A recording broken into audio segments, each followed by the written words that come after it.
There are so many wonderful organizations we can dedicate our time to.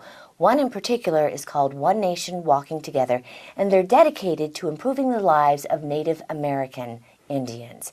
So here with me now is Cathy Denson, who's going to tell me all about this very special organization. Welcome, Cathy. Great. Thank you for having me. Did I get that right? Yes. Okay, good. Thank goodness. Now tell me, it's not an organization I know much about, but I've actually found out I have a number of friends that are either on the board or are members. So tell me what you do.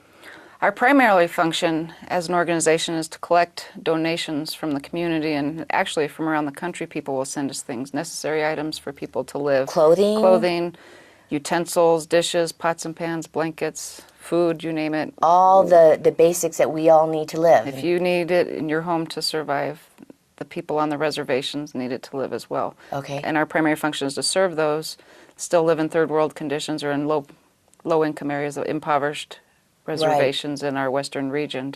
And I guess that a lot of us don't even realize that many of the people living on reservations are living in impoverished conditions, right? If we were to leave now, I could get you on a reservation about 7 hours where it's third world conditions. The Pine Ridge Reservation in South Dakota is the second poorest county in our country. Really? About a third of the homes don't have indoor plumbing. They don't have electricity. That's outrageous. It is. It's interesting that our country still is unaware. Yeah, well, that's why I'm glad to have you on the show, so you can make us aware. Now, we were talking before, and I know that you cover a huge region, not just Colorado, right? Correct. You have several states. Montana, North and South Dakota, Nebraska, New Mexico, Arizona, and then we do programs for our local natives here, or urban Indians in the Colorado area. And that's the correct terminology, urban Indians, right? Yeah, okay.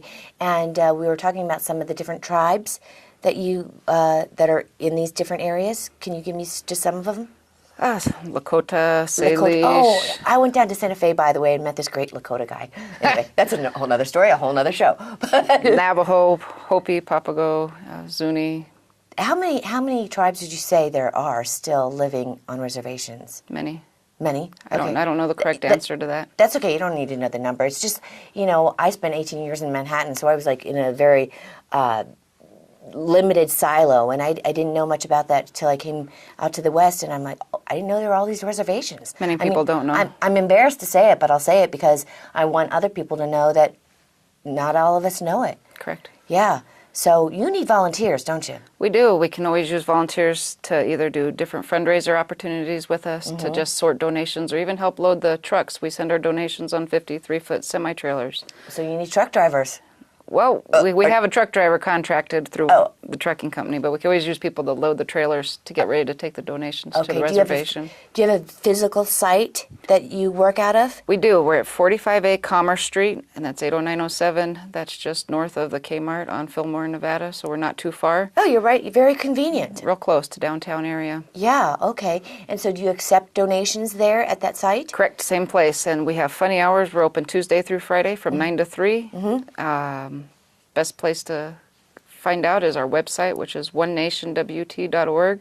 Let's say that again, onenationwt.org. Correct. So you need people for that, and you need people for, I'm sure you have a lot of fundraisers. We're getting ready to have a powwow this summertime, so always checking our website for the different activities that we have coming up and events. Great. And I bet you can really, you do a lot to educate the public about what's going on. We do. That's the other half of our mission, is to go out and talk to anybody who's willing to hear. And we'll share what our mission's about, and share some positive aspects of the culture, maybe by flute playing or... Right, and who did you say flute playing? Yep. And who wouldn't want to do that?